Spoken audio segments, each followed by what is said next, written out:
I see a psychiatrist now because being in prison, jails, camps, in the prison system, it changes you. Life's not the same. Mentality's not the same. The way you carry yourself's not the same. The meek don't get by. You got to survive, and you got to change who you are, how you act to survive, to be able to survive. Nice people go to prison on petty charges, come out monsters, because there are people with long times with no help from the outside world at all, and their only means to get by is to trick you out of money, is to, bully you, intimidate you, extort you to get money.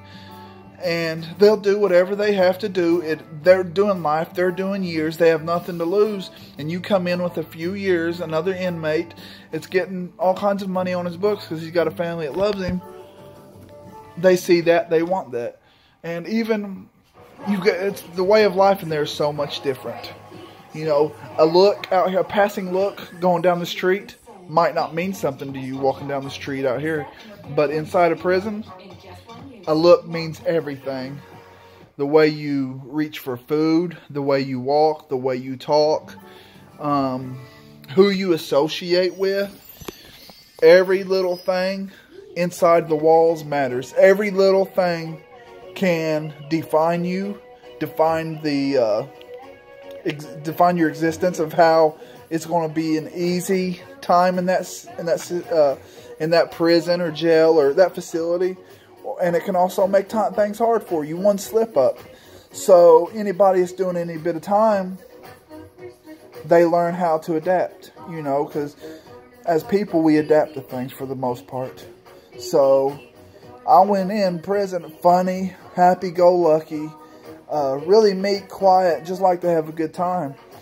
And over the years of doing time, I had to change who I was. It's like everybody fights to be an alpha. I wasn't exactly like that, but I was someone that didn't get messed with because I knew what came with it if I did let somebody mess with me. As far as violence, sometimes sex, and it's tough. People don't want to talk about, but it's tough. It's happening to our loved ones.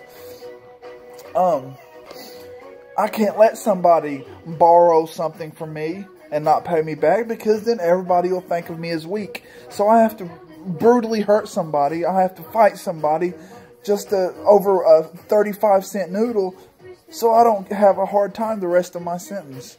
I can't borrow something off of somebody because they might want something back.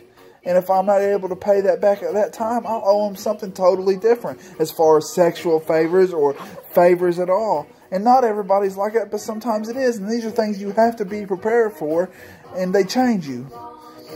Somebody does a few years in prison, 5 years in prison, 10 years in prison, and they come out. It's totally different. Not everybody's out to get you. Not everybody wants something. And just living in a small little community like that, and everything, being told when to shower, what time to eat and stuff like that, and then being released into a chaotic world to where do everything on your own. There's no boundaries and stuff like that. That's why the recidivism rate is so high, because they don't step people up. If they can't get no more money or work out of them, and this time they just kick them out and know they're going to reoffend because they gave them no training. They didn't give them no counseling. They just kicked them out to the wolves. A different type of wolves than what they've been dealing with. And it's crazy because, most people that get released after a year or two or any longer are diagnosed with PTSD because it's so crazy. It doesn't seem crazy when you're living it.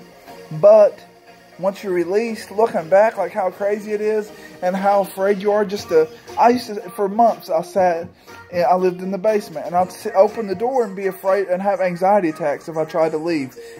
I'd just look out and I was so happy just to see the freedom, but I wasn't partaking in the freedom because they had brainwashed me into being who they wanted me to be.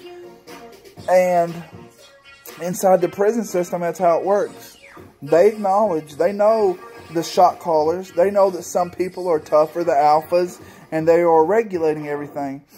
And then the guards, the wardens, stuff like that, okay it and have close contact with the so-called shot callers so they can keep the prison somewhat under control.